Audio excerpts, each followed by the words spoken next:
అమ్మమ్మ అంటే నీకెంత ప్రేమరా? నువ్విలా గాయం చేసుకుంటున్నావా? ఈ గాయం ఎంత 4 రోజులు పోతే మాయమైపోతుంది. కానీ ఇప్పుడు నేను చేసింది గ్రానికి జీవితాంతం గుర్తుండిపోతుంది. అది కాదు వినోద్, ఇప్పుడు అంత డబ్బు ఎలా తెస్తావు? నాకు చాలా మంది ఫ్రెండ్స్ ఉన్నారుగా, వాళ్ళని అడుగుతానులే. నువ్వు దాని గురించి మర్చిపో.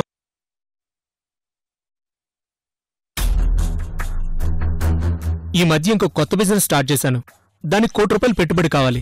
బ్యాంక్కెళ్ళి లోన్ అడిగితే ఏవైనా పెద్ద పెద్ద ఆస్తులు గాని, పెద్ద పెద్ద కంపెనీ చైర్మన్ల షూరిటీ సంతకం గాని కావాలన్నారు. అందుకని ఏం లేదు వినోద్, మీ అమ్మమ్మ Rosy group of companies chairperson కదా, ఆవిడికి చెప్పి జస్ట్ ఒక సంతకం పెట్టిస్తే చాలు. నేను హ్యాపీగా బిజినెస్ చేసుకుంటాను. ఈసారి ఖచ్చితంగా సక్సెస్ అవుతాను. నీకు కూడా ఎప్పుడు కావాలంటే అప్పుడు, ఎంత కావాలంటే అంత ఇస్తాను.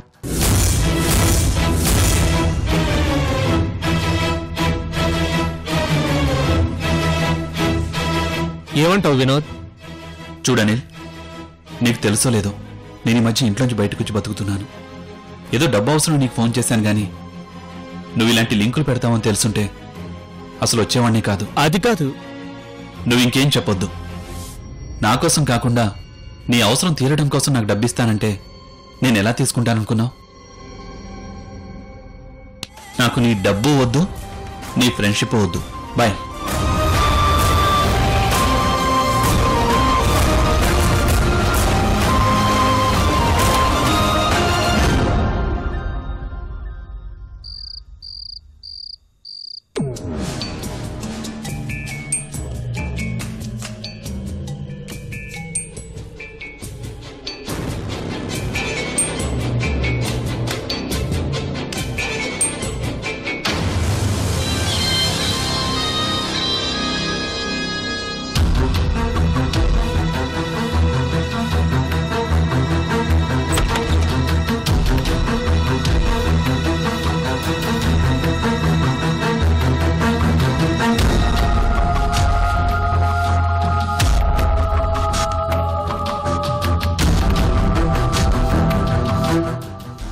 సారీ రోజీ, అర్జెంటుగా మనీ ట్రాన్స్ఫర్ చేయాలి. నీ పర్సనల్ ల్యాప్టాప్ ని నీ పర్మిషన్ లేకుండా తీసుకుంటున్నందుకు సారీ.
అమ్మా నందిని, చీర మార్చుకోవడానికి ఇంత లేటా?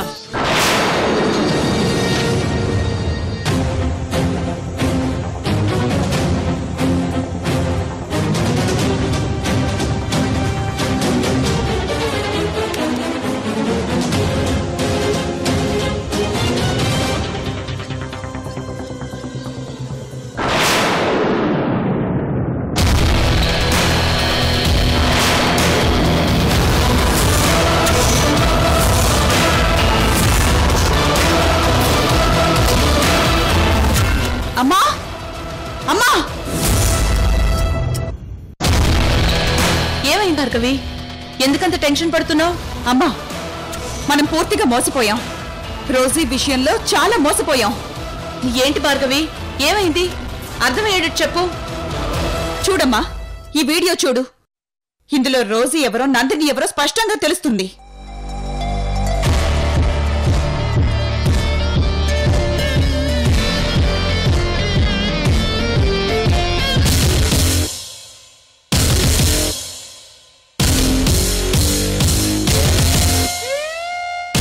అమ్మ అమ్మా నందిని, చీర మార్చుకోవడానికి ఇంత లేటా?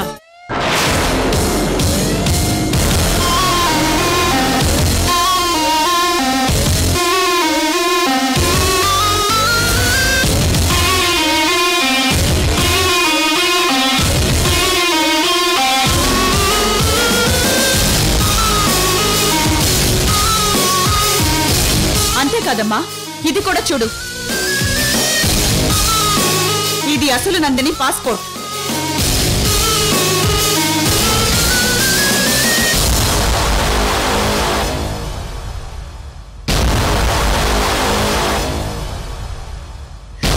అయ్యో, ఈ నందిని ఆడిన నాటకం వల్ల నేను మోసపోయాను. నా సొంత మనవరాల్నే నేనెన్నెన్ని మాటలన్నాను.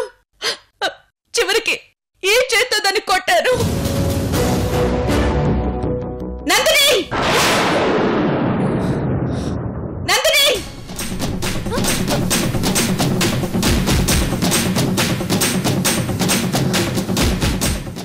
ఏంటిది?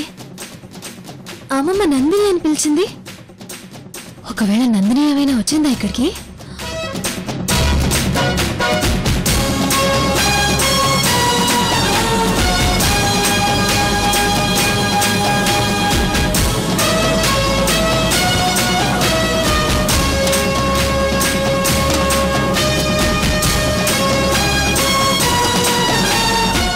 ఏంటమ్మమ్మా నందిని అని పిలిచావు? నందిని ఏమైనా ఇక్కడికి వచ్చిందా?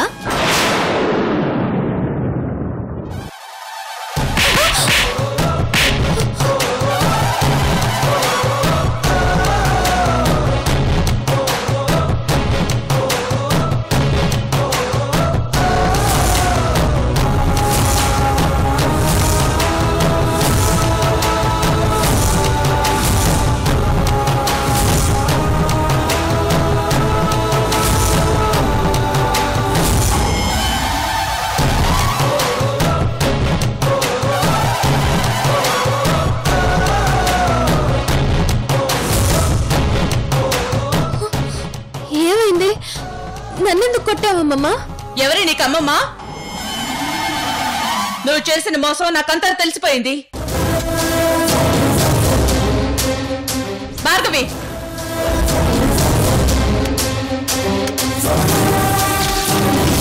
చూడు.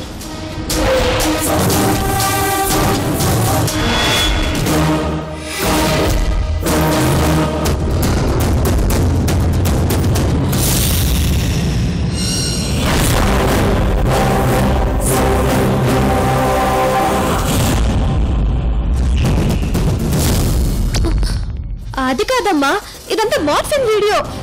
దీన్ని చూసి నన్ను అనుమానించకండి. నోర్మోయ్.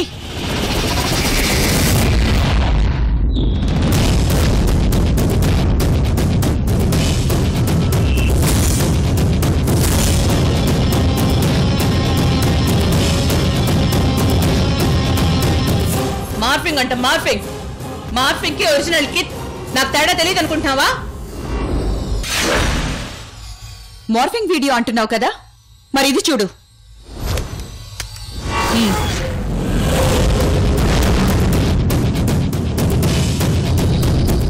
మరి ఈ పాస్పోర్ట్ సంగతి ఏంటి?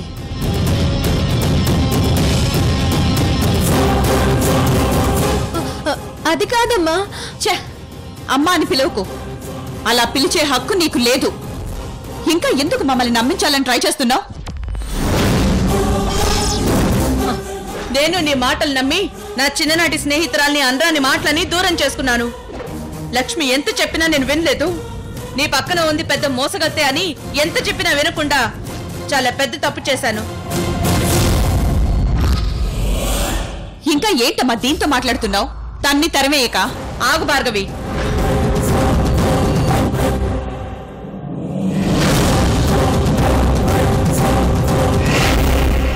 తనకి మనం మామూలు శిక్ష వేయకూడదు. అవునమ్మా, మన ఎమోషన్స్ తో ఆడుకున్న దీన్ని ఏం చేస్తానో చూడు. అమ్మా ప్లీజ్ అమ్మా. అమ్మమ్మా ప్లీజ్ అమ్మమ్మా, నన్ను నమ్మండి. నా మాట వినండి. నేను మీ రోజునే. మనల్ని మోసం చేసిన వాళ్ళకి ఏ శిక్ష అయితే వేస్తామో ఆ శిక్ష ఈ నందినికి వేస్తాను. రావే. అమ్మమ్మ నా మాట వినమ్మా. అమ్మమ్మ ప్లీజ్ అమ్మమ్మ అమ్మమ్మ ఆగు భార్గవి.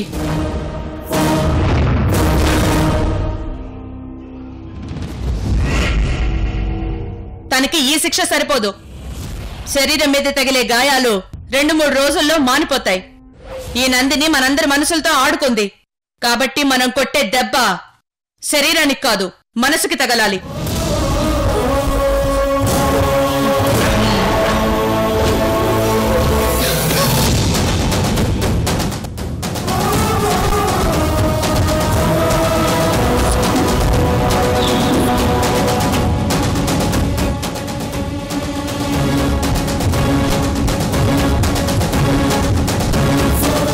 ఈ చైన్ నీ మెళ్ళో వేసింది మా అమ్మే కదూ?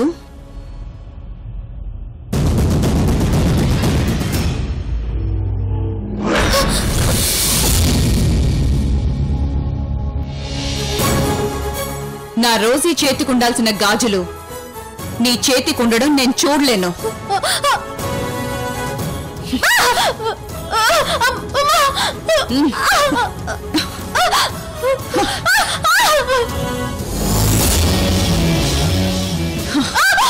ఉంగరాలు ఇవి నా రోజు చేతికుండాల్సినవి.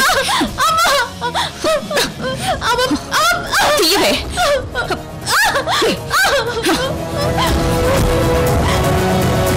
పదవే.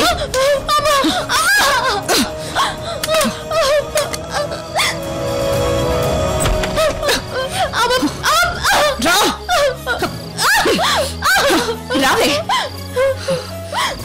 పదవే.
నాయనో, నాకు కల ఎంత భయంకరంగా రావడం ఇదే ఫస్ట్ టైం.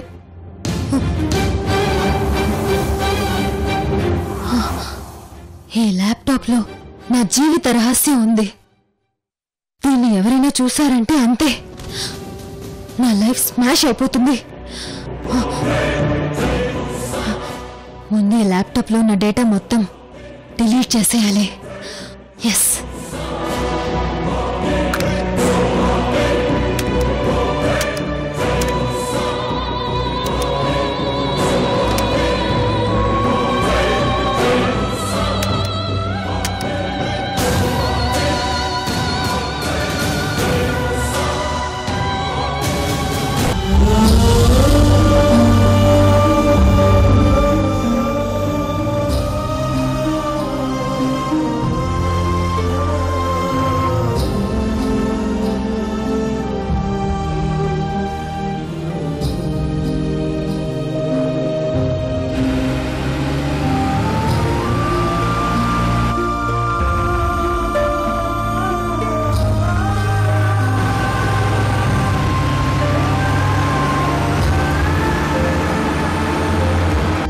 ఎవరు బంధించారో, ఎందుకు బంధించారో ఏమీ తెలియదు.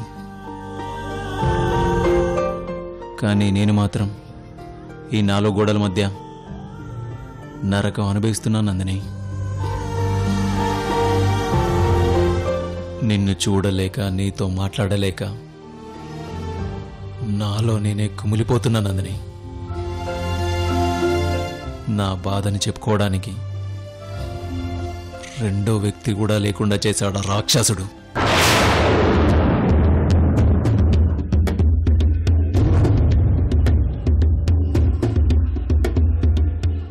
I love you Nandini, I love you.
Sir, ఆ గుడికి దగ్గరలో ఎలాంటి పోలీస్ స్టేషన్, ఎటువంటి చెక్ పోస్ట్ లేని ఏరియా ఇది ఒక్కటే సార్. అయితే ఖచ్చితంగా సిద్ధుని ఈ సరౌండింగ్ లోనే దాచుంటారు. సార్, ప్రతి అంగుళం వెతుకుదాం. సిద్ధుని ఎలాగైనా పట్టుకోవాలి. పదండి. అలాగే సార్.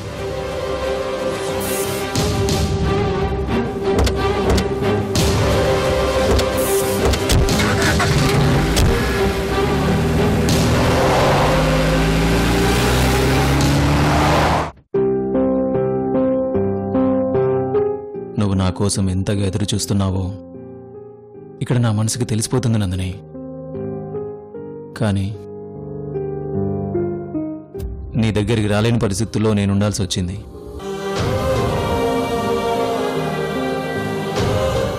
అసలు అమ్మా నాన్న ఎలా ఉన్నారో ఏమో.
స్వామి,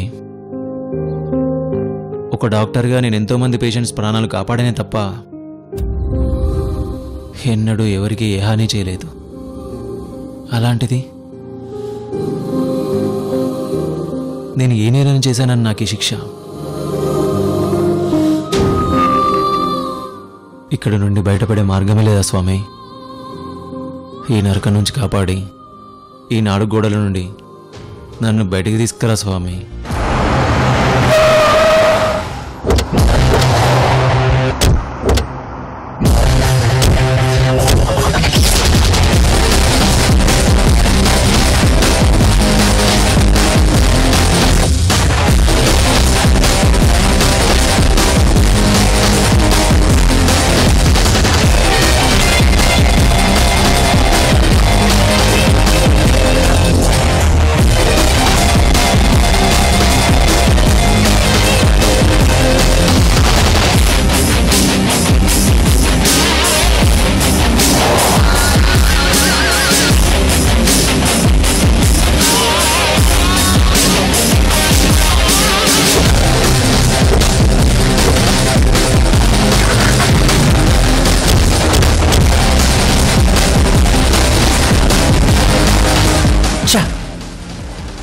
అప్పటికి కనిపించిన ప్రతి ఒక్కరిని అడుగుతూనే ఉన్నాం, కానీ ఎవరు కూడా తెలియదని చెప్తున్నారు. ఒకవేళ ఈ ఏరియాలో కూడా సిద్ధు లేడా? ఏమైనా తప్పుగా అంచనా వేస్తున్నావా?